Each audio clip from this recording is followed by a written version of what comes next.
Mangaluru police ಆಯುಕ್ತ ಅನುಪಮ್ ಅಗರ್ವಾಲ್ ಅವರನ್ನು ಅಮಾನತುಗೊಳಿಸುವಂತೆ ಮತ್ತು ಕಮಿಷನರೇಟ್ ವ್ಯಾಪ್ತಿಯಲ್ಲಿ ಧರಣಿ ಪ್ರತಿಭಟನೆಗಳಿಗೆ ಅವಕಾಶ ನೀಡುವಂತೆ ಆಗ್ರಹಿಸಿ ದಕ್ಷಿಣ ಕನ್ನಡ ಜಿಲ್ಲಾ ಜಾತ್ಯತೀತ ಪಕ್ಷಗಳು ಹಾಗೂ ಸಂಘಟನೆಗಳ ಜಂಟಿ ವೇದಿಕೆ ಮಂಗಳೂರು ಇವುಗಳ ಆಶ್ರಯದಲ್ಲಿ ಕ್ಲಾಕ್ ಟವರ್ ಮುಂದೆ ಸಾಮೂಹಿಕ ಧರಣಿ ನಡೆಯಿತು.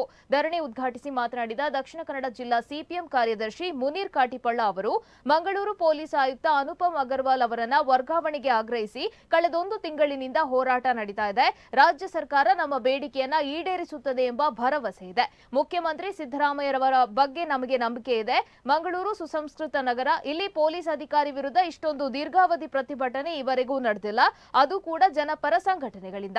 ಆದ್ದರಿಂದ ಸರ್ಕಾರ ಇದನ್ನು ಗಂಭೀರವಾಗಿ ಪರಿಗಣಿಸಬೇಕು ಎಂದು ಒತ್ತಾಯಿಸಿದ್ದಾರೆ. ಪೊಲೀಸ್ ಆಯುಕ್ತ ಅನುಪಮ್ ಅಗರ್ವಾಲ್ ಅವರನ್ನ ಎತ್ತಂಗಡಿ ಮಾಡಬೇಕು, ಅಮಾನತುಗೊಳಿಸಿ ತನಿಖೆಗೆ ಒಳಪಡಿಸಬೇಕು ಅಂತ ಆಗ್ರಹಿಸಿದ್ದಾರೆ.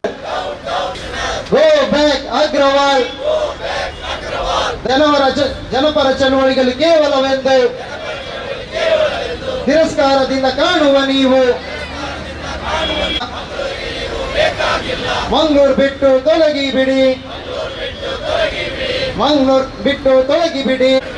ಇಂಕಿಲಾಬ್ ಜಿಂದಾಬಾದ್, ಐಕ್ಯ ಶಕ್ತಿ ಜಿಂದಾಬಾದ್. ಗೋ ಬ್ಯಾಕ್ ಅಗ್ರವಾಲ್.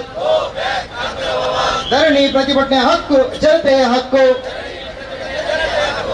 ಅವುಗಳ ಮೇಲೆ ನಿಷೇಧ ಹೇರಲು ನಿಮ್ಮ ಜಾಗೀರೇನು?